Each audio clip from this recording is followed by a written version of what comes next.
my subjects, gather round. You know what night tonight is. Yes. Oh, of course, King Julian.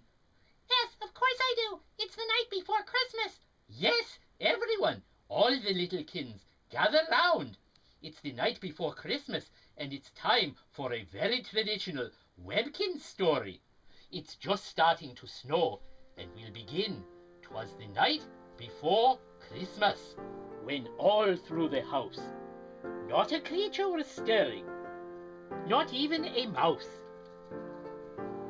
The stockings were hung by the chimney with care, in hopes that St. Nicholas soon would be there.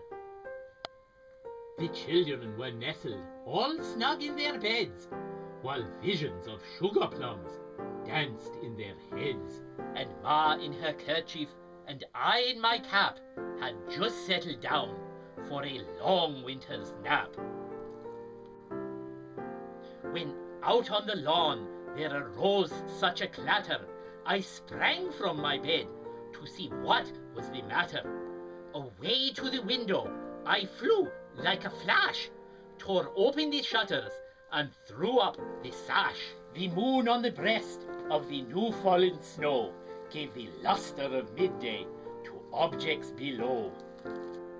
When what to my wondering eyes should appear but a miniature sleigh and 8 tiny reindeer, with a little old driver, so lively and quick, I knew in a moment it must be Saint Nick. More rapid than eagles his coursers they came, and he whistled and shouted and called them by name. Now Dasher, now Dancer, now Prancer and Vixen, on Comet, on Cupid, on Donner and Blitzen, to the top of the porch, to the top of the wall.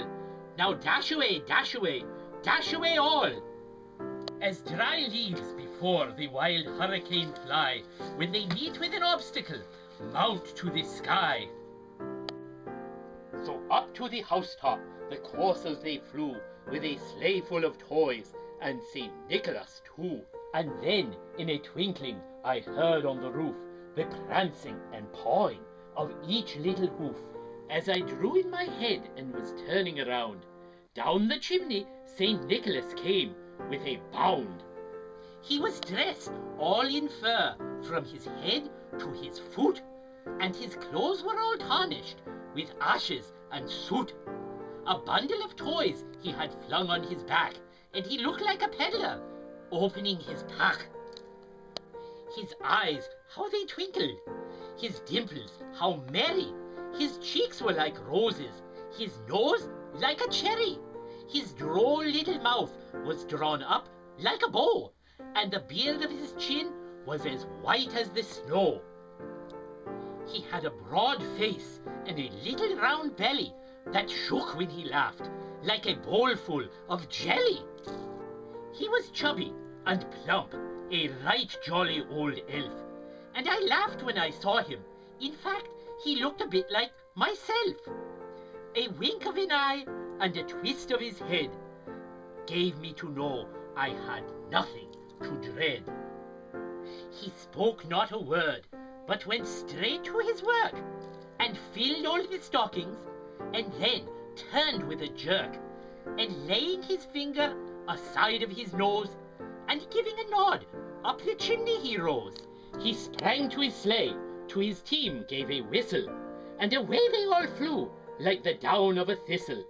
But I heard him exclaim, before he drove out of sight, "Happy Christmas to all, and to all a good night." King Julian, is that a true story? Well, is it, King Julian? Ah, of course it's true. And it is also true that my crown is almost full of snow.